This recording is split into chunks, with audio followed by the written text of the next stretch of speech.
আমি প্র্যাকটিস শেষ করছি, আমার প্র্যাকটিস অনেক ভালো হয়েছে। আগামীকাল আমাদের ফার্স্ট ম্যাচ স্কটল্যান্ডের বিপক্ষে। এখন দেখতে যাব সবার প্র্যাকটিস কেমন হয়েছে আমাদের টিমের। এক এক করে আমরা যাই।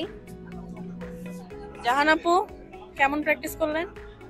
আলহামদুলিল্লাহ অনেক ভালো ট্রেনিং হয়েছে। আপনার বোলিং কেমন হলো? আমি কনফিডেন্ট, এমন এমন ট্রেনিং হয়েছে আলহামদুলিল্লাহ।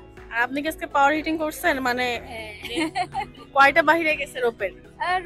রোপটা আসলে অনেক বড় ছিল, এখানে কোনো মেজারমেন্ট ছিল না, তবে আমি হ্যাপি যে রেঞ্জ বেড়েছে। আচ্ছা, মানে কত মিটার হইতে পারে হাইয়েস্টটা? It's really tough, maybe 65 plus হবে। ধন্যবাদ আপনাকে। আজ আপু, প্রথম আমাদের টিমের সাথে ফার্স্টে আপনার অনুভূতিটা জানতে চাচ্ছি। খুবই ভালো লাগতেছে। খুব ভালো লাগতেছে? খুবই ভালো। আমরা কি অনেক ভালো না অনেক খারাপ? অনেক ভালো। টিমমেটরা সবাই ভালো। সবাই। আর খাওয়া দাওয়া? ভালো। আর প্র্যাকটিসটা আজকে? আজকে খুবই ভালো প্র্যাকটিস হয়েছে। পাওয়ার হিটিং করছি। খুব এনজয় করছি প্র্যাকটিস। পাওয়ার হিটিং এ কয়টা রোপের বাইরে গেছে? রোপ তো এখানে মেজারমেন্ট দেওয়া ছিল না, বেশ কিছুটাই বাইরে গেছে। আর স্পিনে দেখলাম অনেক জোরে জোরে শটস খেলতেছেন, এটা কি কালকে আপনার কাজে আসতে পারে মনে হয়? হ্যাঁ, ইনশাআল্লাহ ট্রাই করব কালকে ম্যাচে। আর আমাদের মারুফ যে আজকে পাওয়ার হিটিং করে কিছু গিফট পাইছে আমাদের ব্যাটিং কোচের কাছে, তোর অনুভূতিটা কি? আমার অনেক ভালো লাগতেছে, জীবনের প্রথম ব্যাটিং এ আমি পুরস্কার পাইলাম 20 দিরাম।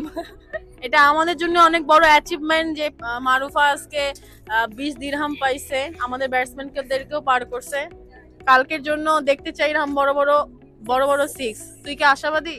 হ্যাঁ, অবশ্যই অবশ্যই কালকে হবে ইনশাআল্লাহ। মুর্শিদা, ভালো। বেসিক চলতেছে নাকি রেঞ্জ হিটিং চলতেছে? আমি আমার প্রসেসেই আছি, বেসিকই। প্রসেসটা কেমন?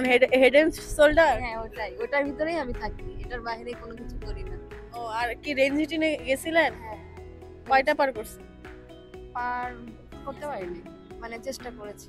মনি, তোমার কাছে আসতেই হবে আমার। তুমি কি আজকে বল করেছো? হ্যাঁ, আমি বল করেছি 4 ওভার। আমার কিন্তু বলগুলো আজকে খুব সুন্দর হচ্ছিল, যেটা খেলতে পাচ্ছিলাম না। Thank you so much. কালকে যখন বল করবেন তখন তো আমার মনে হয় যে ম্যাক্সিমাম উইকেট আপনার খাতায় যাবে। যদি বল পাই ইনশাআল্লাহ। তাহলে কি ক্যাপ্টেনকে রিকোয়েস্ট করব বোলিং যেন রীতিমনি আফটার পাওয়ার প্লেতে আসে? 3 ওভার। 3 ওভার কম হয়ে গেছে, 1 ওভার আসতেই হবে। তাহলে কি আমরা স্পিনার রাখি 2 ওভার করে করব? নাহিদ, কিছু বলেন, আপনি কি আপনার থেকে একটা ওভার দিতে চান? না, নেভার, কখনোই না। আর মনি যে ব্যাটিংটা হইলো সেই দিন, হ্যাঁ, যে দৌড়াদৌড়ি হইলো, তো তারপর কি মনে হলো যে আপনি স্লো নাকি স্বর্ণা স্লো? আমার কাছে মনে হয়েছে স্বর্ণাই স্লো। আমাদের কাছে তাই মনে হয়েছে যে স্বর্ণাই স্লো, কারণ ওর কাছে কষ্ট হচ্ছিল কিন্তু আপনার কাছে কষ্ট হচ্ছিল না, আমার কাছে মনে হচ্ছে আরো 2-3টা এভাবে রান নিতে পারলে রানটা আরো বেশি হইতে পারতো। জ্যোতি আপু, জি। এই যে আজকে যে ভর দুপুর বেলা আসলাম প্র্যাকটিসে, কেমন লাগলো? আলহামদুলিল্লাহ, মাশাআল্লাহ, আল্লাহ পাক আমাদেরকে যে সবাইকে বাঁচায় রাখছে, এটাই সব থেকে বড় বিষয়। কারণ এরকম হিট আল্লাহর রাস্তায় আমার কাছে মনে হয় না বাংলাদেশে কখনো আমরা পাইছি। বাট থ্যাঙ্কস যে সবাই সুস্থ সবল আছি। আগামীকালকে ম্যাচ বাদে পরে 3টাই রাতের ম্যাচ, এই জন্য আলহামদুলিল্লাহ, শুক্রিয়া।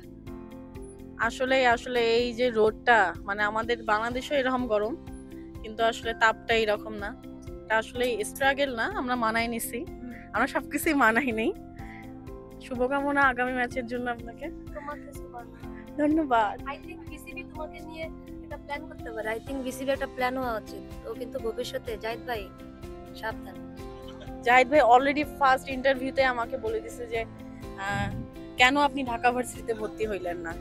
আমি তারপর বলছি যে ঢাকা ভার্সিটি কন্টিনিউ করা অ্যাজ এ প্লেয়ার হিসেবে এটা অসম্ভব, তাই আমি করি নাই। আচ্ছা, আমরা শিখার কাছে যাই।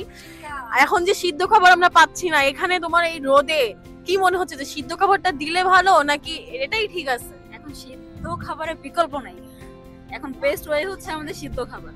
যে ওয়েদার, তো এটার জন্য খুবই প্রযোজ্য সিদ্ধ খাবার। তুমি কি অনেক বেশি টায়ার্ড হয়ে গেছো নাকি ঠিকঠাক আছে? আমি সবচেয়ে বেশি অ্যাক্টিভ আছি। ক্যাপ্টেন বলতেছিল বাবা তুই আয় আয়, আমি কাছে আসতেছি, আমি সুস্থ আছি। তার মানে ভাত না খেয়ে ঠিকঠাকই আছে দুপুরবেলা প্র্যাকটিসটা? হ্যাঁ, শুধু 1 পিস চিকেন দিলেই হবে। 1 পিস আর নানদোসে 2 পিস চিকেন লাগবে। আমি শুনলাম তোমার 2 পিস চিকেন লাগবে। 2 পিস দিলে ভালো হয়। তোমার জন্য কিন্তু 2 পিস চিকেন আসছে, সেটা সত্যি নানদোসের, এটা আমি শুনলাম, ফায়েজ ভাই বলছে। না, সত্যি কথা, 2 পিস চিকেন হইলেই আমার এনাফ, আর কিছু লাগে না। ধন্যবাদ তোমাকে সাথী। সুলতানা খালা, জ্যোতি আপুর খালাটা কেন বলা হয় এটা আমরা আসলেই জানি না। আমরা যখন থেকে আপনি আসছেন আমরা শুনতেছি আপনি খালা উনি ভাগ্নি, এটা কেমন কবে থেকে? এটা কি খেলাঘরের আমল থেকে? না না না, এটা খেলা করে আমল থেকে না, জ্যোতির খালার নামও মনে হয় সুলতানা, ও আচ্ছা, এর জন্য সে আমাকে খালা ডাকে, আর আমিও কমফোর্টেবল। কমফোর্টেবল। এখানে আসলে বয়সের ডিফারেন্সটা খালা আর ভাগ্নিরই, এটা আপনাকে স্বীকার করতে হবে। এর বয়সের ডিফারেন্স না, এটা ভালোবাসার ডিফারেন্স দেখতে হবে। আচ্ছা, সরি আমি ভুল ছিলাম।